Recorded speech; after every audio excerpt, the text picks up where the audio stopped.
Los radanitas eran comerciantes judíos de la Alta Edad Media. Dominaron el comercio entre los mundos cristiano y musulmán entre el año 600 y el año 1000. Las rutas comerciales abiertas bajo el Imperio Romano se mantuvieron en uso durante este periodo en gran parte debido al pasaje de estos comerciantes. Su red comercial cubría la mayor parte de Europa, África del Norte, Medio Oriente, Asia Central y partes de India y China. Sin embargo, no se sabe si el término, que es utilizado solo por unas pocas fuentes directas, se refiere a una corporación, a una casta específica, o si era un término genérico para los comerciantes judíos que se dedicaban al comercio transeuroasiático. La mayor parte del comercio de los radanitas a través del Océano Índico se habría llevado a cabo incluso gracias a barcos costeros. Hay muy pocas fuentes directas sobre los radanitas.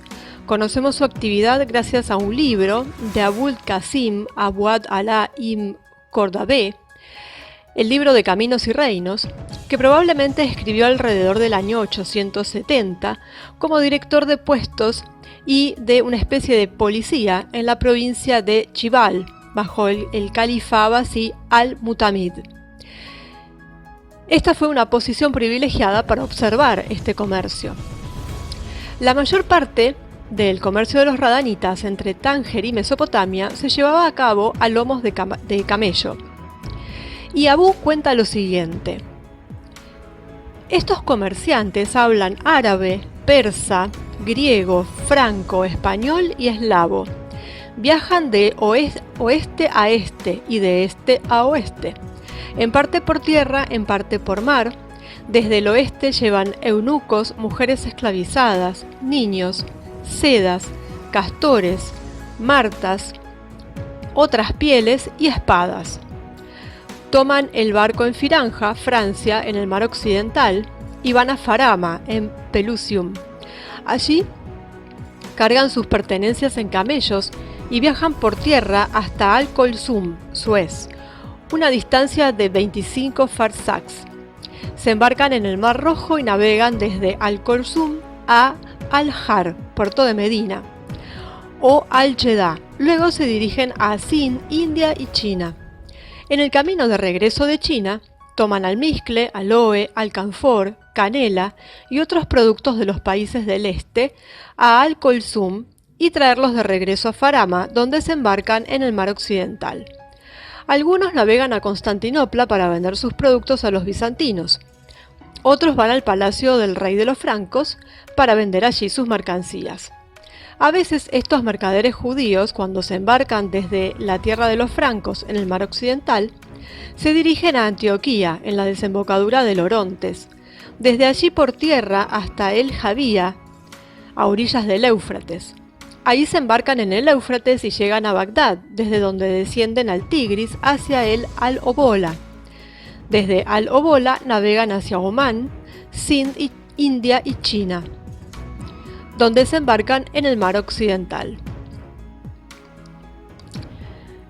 Estos diferentes viajes también se pueden realizar por vía terrestre. Los comerciantes que salen de España o Francia van a Sus al-Qaxa, en Marruecos, y luego a Tánger, desde donde marchan hacia Kairouán, la capital de Egipto. De ahí van a Ramla, visitan Damasco, Al-Kufa, Bagdad y Al-Basra. Cruzan Abbas, Fars, Kermán, Sind, India y llegan a China. A veces también toman carreteras desde Roma y cruzando la tierra de los eslavos, llegan a Kamlik, la capital de los házaros. Se embarcan en el mar de Jorján, llegan a Balkuf, cruzan el Oxus y continúan su viaje a Yurt, Tagusgus, el país de los uigures, y de ahí a China. Aparte de Ibn Khaldun, los radanitas solo son mencionados por un puñado de fuentes. El libro Kitab al-Buldan, el libro de los países, de Ibn al-Faqih, que data del siglo X, lo cita, pero la mayor parte de la información proviene de los escritos de Ibn Khordadbeh, Sefer ha-Dinim, el libro de prescripciones, un relato hebreo de los viajes de Yehuya ben Meir desde Mainz cita Przemysl y Kiev como puestos comerciales a lo largo de la ruta de los radanitas. A principios del siglo XII, un comerciante judío francés llamado Yitzhak d'Orvelot escribió que viajó con comerciantes radanitas a Polonia. Bien, Justiniano recortó los derechos de los judíos en el Imperio Romano de Oriente. El asentamiento judío de Europa Occidental fue probablemente obra de comerciantes que habrían seguido a las legiones romanas. Establecieron lugares de venta en los principales centros comerciales del imperio: puertos, cruces de carreteras, pueblos fluviales y mercados. Respecto a la presencia de colonias judías en todo el imperio, en Occidente y en Oriente, el geógrafo griego Estrabón escribió: «No es fácil encontrar un lugar en la tierra que no haya recibido esta raza. Los judíos se beneficiaron de muchos privilegios otorgados por César, Augusto y Tiberio, debido a la riqueza creada por su actividad comercial». En el 212 se convirtieron en ciudadanos romanos como todos los hombres libres del imperio. Se instaló definitivamente en Francia desde el siglo IV, primero en los valles del Saona y del Ródano, y luego desde allí al resto del país.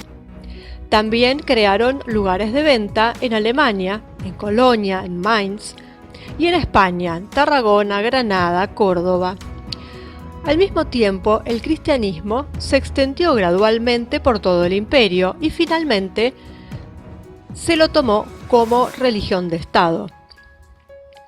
Después de convertirse en la religión oficial del imperio, en el siglo IV, la situación de los judíos cambió un poco, especialmente porque debido a su relativa prosperidad comercial. Teodosio, Constanza y Justiniano redujeron a su vez sus derechos. Sin embargo, con la desintegración del Imperio Romano y la consiguiente disminución del poder de la Iglesia por un tiempo, su suerte mejoró, justamente temporalmente, primero en los valles del Saona y del Ródano y luego el resto del país. La conversión posterior de los visigodos y de los francos dificultó su situación. Justamente ellos fueron los que provocaron el deterioro del imperio, es decir, los que entraron al imperio como invasores bárbaros y que terminaron convirtiéndose a la religión católica. Y una sucesión de concilios minó sus derechos hasta que Dagoberto I los obligó a convertirse o a abandonar Francia en el 633. Con el deterioro del poder real, los comerciantes judíos regresaron a Francia. Se establecieron principalmente en Metz, Verdun y Narbonne. Los radanitas habrían sido los descendientes de estos judíos asentados muy temprano en Francia. Cécile Roth y Claude Cahen, entre otros, ubican su hogar en el Valle del Ródano, cuyo nombre en latín es Rodanus. Según estos especialistas, el centro de actividad de los radanitas probablemente estaba en Francia, porque todas sus rutas comerciales comenzaban ahí. Muchos expertos, incluidos Charles Barbier de Maynard y Moshe Gil, creen que el término radanita se refiere a un distrito de Mesopotamia llamado la Tierra de Radam, una región al este del Tigris, cerca de Bagdad. En textos árabes y hebreos de la época se menciona a los radanitas y que hacen mención a que se originarían en Babilonia, Mesopotamia. Al enviar a sus hijos a estudiar en las universidades, los radanitas habrían forjado vínculos con las figuras influyentes de la región. Posteriormente, estos contactos les habrían sido útiles para financiar su comercio. Algunos expertos afirman que su centro era la ciudad de Rabí, en el norte de Persia. Finalmente, otros piensan que el nombre proviene del persa Ra, que quiere decir camino, y Dan, que significa el que conoce, lo que se transformaría en el que conoce los caminos. Si bien históricamente la mayor parte del comercio entre Europa y el Lejano Oriente se había realizado a través de intermediarios de Persia o Asia Central, los radanitas fueron de los primeros en establecer una red comercial en expansión desde Europa Occidental hasta Asia Oriental. También fueron los únicos que comerciaron entre Europa y Oriente Medio en la Alta Edad Media. Aún más notable fue que llevaron a cabo este comercio intercontinental de forma regular y durante un periodo prolongado. Los merovingios, que eran quienes gobernaban en ese momento Francia, estaban bastante a gusto con el comercio radanita. Y ellos abastecieron todo lo que fuera incluso formador de precios en el norte de Europa con productos valiosos. Las fuentes difieren, sin embargo, en la existencia de una distinción, digamos, entre estos comerciantes, porque parece que había como dos vertientes dentro de estos radanitas. Entonces, lo que dice, por ejemplo, Maurice Lombard, dice que estos radanitas habrían comercializado diferentes productos y estuvieron en su apogeo en diferentes momentos. Con la conquista de Oriente Medio por parte de los musulmanes, los sirios habrían desaparecido, digamos, y sin embargo otros especialistas como Postan disputan esta distinción. Y de ahí es que viene que hay dos vertientes de mercaderes. Algunos dicen que se dividieron en judeus y sirius, con lo que tendríamos a aquellos que eran de origen judío y los que eran de origen sirio. Medio complicado que estuvieran los dos mezclados, ¿no? Porque no tendrían nada que ver uno con el otro. Y por eso hablan de esto de que en un momento dado desaparece esta vertiente siria. Otros dicen que estos términos habrían sido más o menos sinónimos y designarían una actividad de mercado a larga distancia en lugar de un origen étnico. Otros especialistas directamente dicen que no hay dos vertientes ni dos nombres, sino que eso es algo que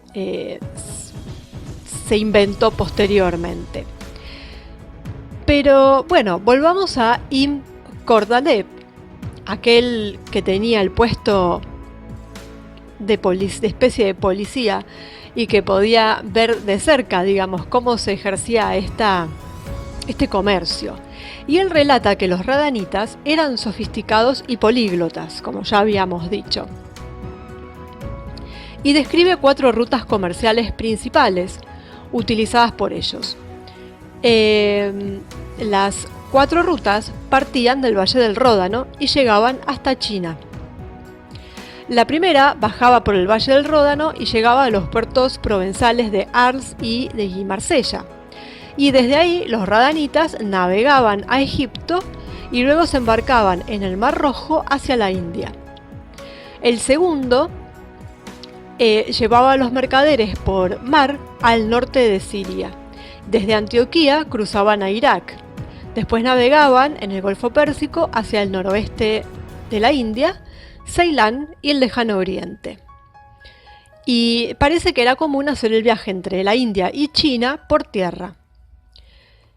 La tercera ruta pasaba por Praga, después por el reino de los búlgaros, Asia Central, el norte de Irán y seguía la antigua ruta de la seda hasta China. Y fue en ese camino donde se habrían beneficiado de la ayuda de los cázaros o jázaros. Esto, no hay que olvidarse de este punto, que es muy importante, porque es lo que nos va a conducir al siguiente punto en el mapa, para poder seguir adelante con la historia de la humanidad en un punto y del estado profundo, más exactamente. Ahí es donde está el punto de encuentro entre radanitas y jázaros. Y finalmente, la última ruta pasaba por España, norte de África, Palestina, Damasco, Irak, Irán y llegaba a la India. Los viajes de los radanitas eran largos y peligrosos. A menudo duraban varios años. Por ejemplo, se tardaba alrededor de un año en ir de Córdoba a Bagdad. Las caravanas radanitas estaban protegidas por jinetes armados. En una carta del siglo XI encontrada en la Genizá del Cairo, los judíos de Alejandría piden a las autoridades judías en el Cairo que obtengan la liberación de los comerciantes secuestrados por piratas. El destino de las comunidades judías asentadas a lo largo de la ruta de los radanitas y que facilitó enormemente su comercio, también fue precario. La ciudad de Cantón, el principal centro radanita en China, experimentó varios disturbios durante los cuales los comerciantes extranjeros fueron masacrados. En Europa, la riqueza financiera de los radanitas despertó los celos de algunos altos poderes. Agobert, arzobispo de Lyon, escribió al obispo de Narbonne, donde había un buen número de radanitas, en el año 827 para denunciar la presencia de estos mercaderes. Los viajes de los radanitas también se vieron dificultados por las restricciones alimentarias. Según los textos rabínicos del norte y este de Francia, al no poder abastecerse de carne kosher en el camino, tuvieron que abastecerse de lo que había, es decir, carne común. Los radanitas transportaban principalmente bienes valiosos y que ahorraban espacio, incluidas especias, porcelana, perfumes, joyas y sedas, obviamente, por eso la ruta de la seda, ¿no? Según los informes, también comerciaban con incienso, armas de acero, pieles, eunucos, esclavos.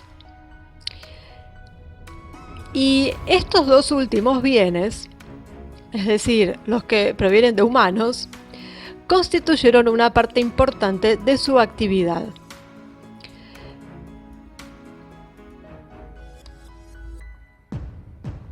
En España, que estaba en ese momento bajo poder musulmán, la gran parte de la península, en Córdoba especialmente, era muy a menudo el destino final de los esclavos eslavos comerciados por los radanitas.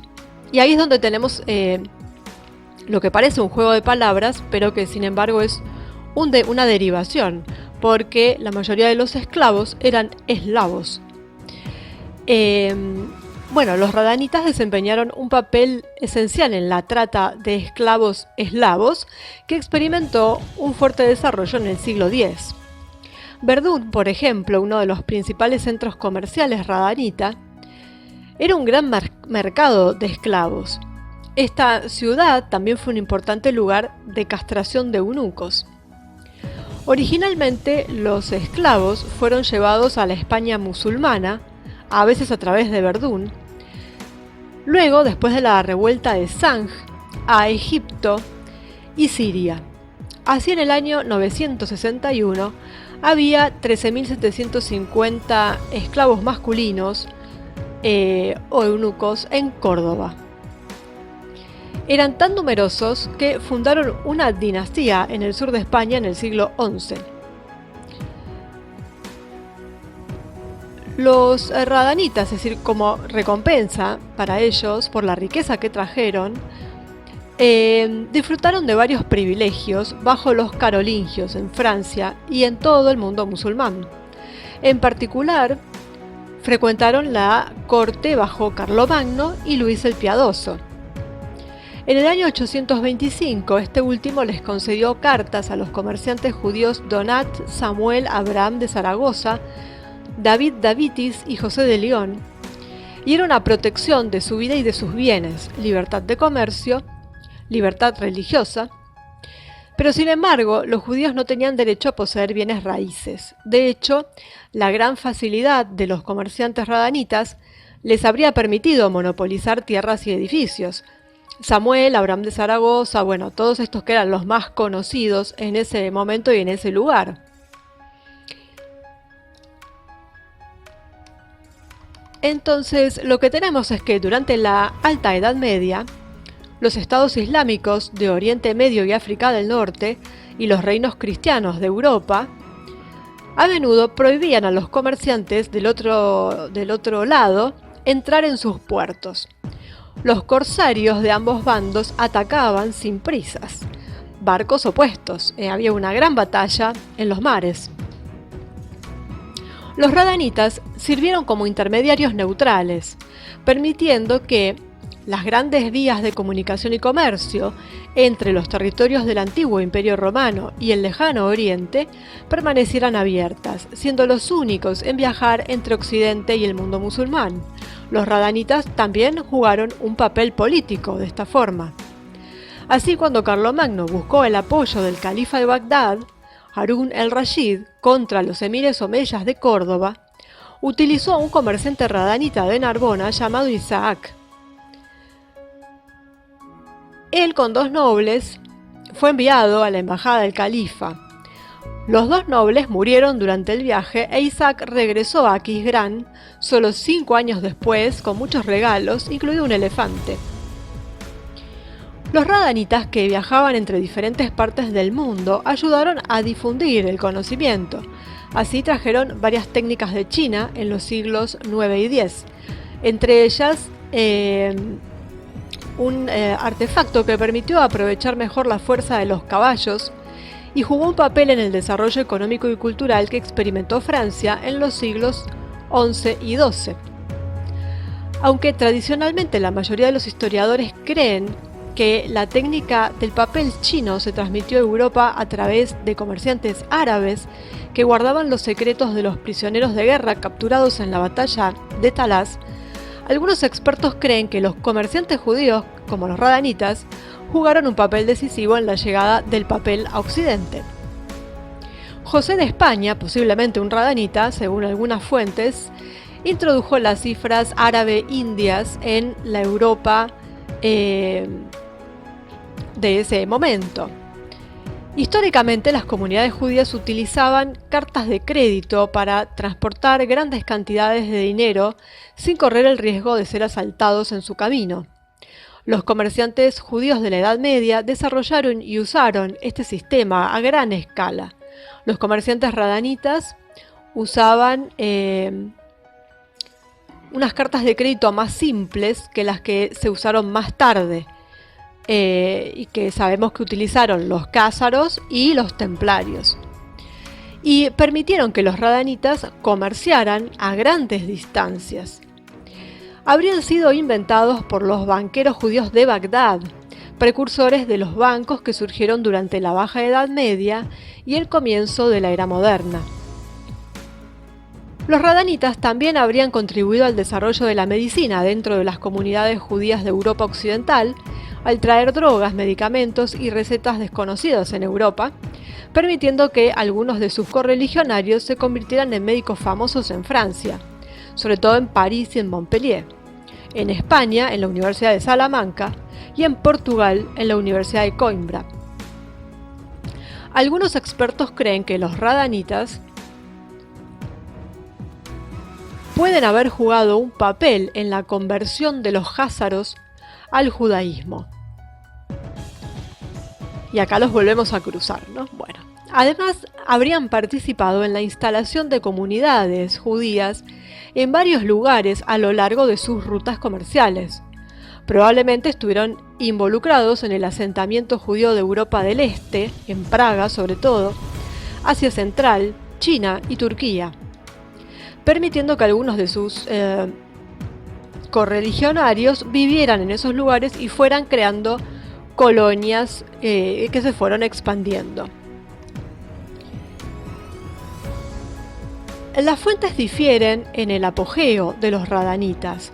Según MacDonald, Gatzman y otros, en el siglo X y principios del XI, es cuando se produce este gran apogeo. Sin embargo, Postan fecha el declive de los radianitas en el siglo IX. Ahí es donde vemos que empiezan ya a discutir. Hay muchas razones para el declive gradual de los radanitas. La caída de la dinastía Tang en China en el año 908 y la destrucción del Kanato Házaro 60 años más tarde propagaron el caos en Eurasia Central, el Cáucaso y China. Las rutas comerciales se volvieron inestables e inseguras, una situación agravada por las invasiones turcas de Persia y Oriente Medio. La ruta de la seda estuvo aislada durante varios siglos. Además, la fragmentación del mundo islámico, y en menor medida del cristianismo, en pequeños estados proporciona más oportunidades comerciales para los no judíos. Hacia finales del siglo X y el siglo XI, las ciudades europeas despegaron. Este periodo estuvo marcado por el surgimiento de las ciudades mercantes italianas, en particular Génova, Venecia, Pisa y Amalfi, que consideraban a los radanitas como competidores indeseables. Nació una clase empresarial cristiana, primero en el sur de Italia, luego en el norte de Italia, en Flandes y el Valle del Rin, y la situación de los judíos en Occidente se deterioró. Debido a la trata de esclavos y la hostilidad del clero, los radanitas habrían perdido el apoyo que tenían en los tribunales europeos. Además, durante la Primera Cruzada y el siglo XI, tenemos que empezó a haber un sentimiento por el cual la cristiandad se volvió muy importante como sentimiento, digamos, y políticamente, socialmente empezó a tomar vuelo. Entonces, claro, dejaron de lado a grupos que ya no les interesaban, digamos.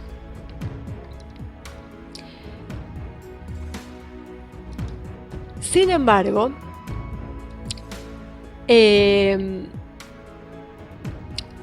además, haciendo un pequeño inciso, estaba el tema de la trata de esclavos. Y eso tampoco estaba bien visto, porque eran los que, digamos, los que más importante hacían estas ventas, digamos, los más importantes esclavistas de ese momento. Vendiendo además eslavos, es decir, gente de Europa del Este. Y bueno, entonces empezó una especie de persecución, de desalojo de aquellos grandes centros comerciales que ellos tenían. Que yo no creo que sea por una cuestión moral, sino más bien que era conveniente tomar esos centros comerciales para uso propio.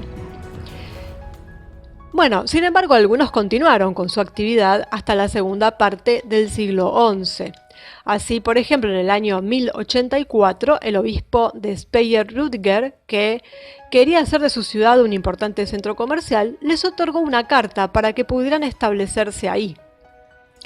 Así vemos como a algunos no les servían y los expulsaban, y para otros les venía muy bien porque hacía levantar su ciudad por el comercio que llevaban. Lo que pasa es que después las cosas se les complicaban. Pero bueno, así fueron yendo de un lado para el otro. Esa carta en este caso tuvo un impacto positivo y fue renovado en el año 1090 por el emperador Enrique IV y ampliado a la ciudad de Worms.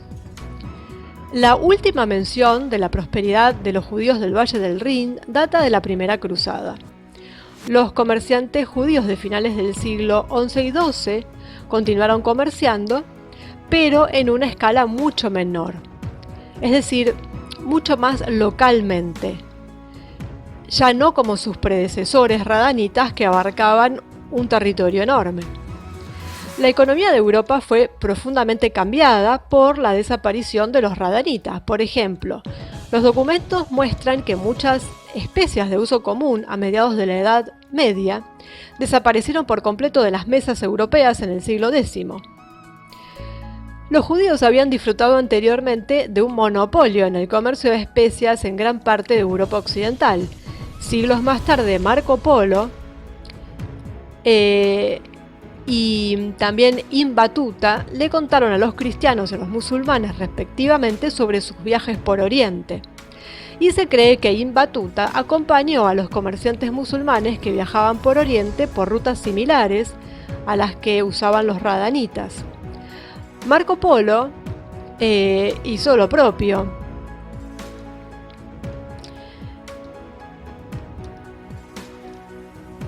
Un historiador soviético, Lev Gumilev, afirmó prácticamente sin ninguna fuente que los radanitas habían desempeñado un papel importante en la esclavitud de los eslavos. Es decir, ya dijimos que no hay muchas fuentes directas sobre esta no existencia, pero sí el quehacer, digamos, de los radanitas. Entonces, claro, es muy difícil de documentarlo, pero se sabe por una cuestión oral, digamos, de que va pasando de generación en generación, de este tema de los esclavos eslavos. Y bueno, Gumilev se hizo eco de esto, y él no les reprochó tanto haber practicado la trata de esclavos, sino la de haberlo hecho con cristianos. Es decir, el problema no era la esclavitud, sino quiénes eran los esclavos. Los acusó de haber vivido a expensas de las poblaciones locales. Los judíos radanitas constituyen un grupo superétnico que conserva un nivel de poder muy alto, decía. La dispersión no les molesta en la medida en que viven a expensas de tierras antropogénicas, es decir, ciudades. Los describió como demonios malvados. Según él, los radanitas habrían vendido a los házaros que los habían alojado. Con este mismo hecho quiso mostrar su falta de gratitud, lo que sería un comportamiento típico de su parte, al igual que el racismo y la xenofobia. Finalmente, según él, habrían ejercido una influencia indebida en el panorama sociopolítico y económico de la Edad Media. Por lo tanto, los acusó de haber practicado matrimonios mixtos para conquistar el poder político de los házaros. Bien, vaya uno a saber si fue así o al revés. Es decir, después vamos a ver en otro video la historia de los házaros, que sí son más conocidos y pasaron a la historia, y sus descendientes al día de hoy son superpoderosos. Y entonces, bueno, acá lo que nos plantea este ruso es que en realidad estos házaros serían radanitas. Pero, bueno, habría que ver, ¿no?, cómo fue, si es así o si es al revés, si los házaros absorbieron a los radanitas. Pareciera, yo creo que, por lo que se sabe, vendría a ser así, que los házaros absorbieron a los radanitas. Porque Hazaria era muy extenso en territorio. Y estos mercaderes eran nómades. Entonces sería lógico pensar que quedaron absorbidos por los házaros y no tanto al revés, porque si no estaríamos hablando como de una especie de invasión, aunque sería una invasión silenciosa, digamos, a través de matrimonios. Pero tendrían que ser muchos, me parece a mí, tendrían que ser muchos como para ellos terminar dominando a los házaros. Quizás haya una explicación intermedia, ¿no?, por la cual se hayan mezclado ambos, y sí podría ser esto de que los házaros toman la religión a partir de estos mercaderes errantes, digamos, al tener tanto contacto con ellos. Es decir, indudablemente que hay una gran conexión y una gran influencia de los radanitas en los házaros. Ahora, de ahí a decir que, digamos, fueron los que terminaron con los házaros, y como lo plantea así Gumilev, parecería como muy exagerado. O sea, que hayan conquistado el poder político de los házaros. No sé, suena como a mucho. A mí me suena más a que se infiltraron y se mezclaron. Y después terminaron, como los házaros terminaron convirtiéndose, terminaron siendo todos una gran nación y ellos terminaron mezclados ahí en el medio. Eso lo vamos a ver en el próximo video, que creo yo es lo más probable. Esto de la infiltración que tanto mencionan, y que está tan de moda en estos días, que se trató más de una infiltración y bueno, esta mezcla entre los házaros, que tampoco eran ningunos santos, y estos radanitas, que le terminaron dando forma a un cambio en lo que era el Kanato de Hazaria, y este vuelco que se pega en cuanto a convertirse a una religión, porque ellos eran tengristas en un principio. Esto, bueno, que lo lleva a convertirse al judaísmo, y bueno, después su expansión y bueno, todo el poder que ellos tomaron, creo que tiene que ver con esta influencia y con esta infiltración. Yo le diría eso, infiltración, y desde ahí un trabajo en los házaros que no les costó entrar en el juego, digamos, que les pareció interesante y que lo tomaron porque les convenía. Así que tampoco nos vamos a poner en un punto de que han sido conquistados, sino que más bien me parece que hubo una unión ahí, una especie de pacto no escrito por el cual unieron fuerzas y para conveniencia de ambas partes, ¿no? Unos que ya estaban siendo un poco perseguidos en algunos lados, que estaban perdiendo su poder porque estaba creciendo el poder de las diferentes naciones y de la iglesia, que al principio decayó y después volvió a remontar cuando los pueblos bárbaros se cristianizaron. Y por otro lado, los házaros, que estaban en el medio entre musulmanes y católicos, y que de alguna forma se tenían que decidir por un bando o el otro, o ser atacados por ambos, y eligieron la vía del medio, porque eso les facilitaba una relación con ambas partes. Pero bueno, no voy a spoilear el próximo video. Pero bueno, es importante entonces, ¿por qué hablamos de los radanitas? Porque es como el preludio de el poder de los házaros, que es lo que más nos importa, porque a partir de ellos es que después salen unos linajes de ahí que llegan al día de hoy y que tienen muchísimo poder, y son los que tienen influencia hoy por hoy en nuestras vidas directamente.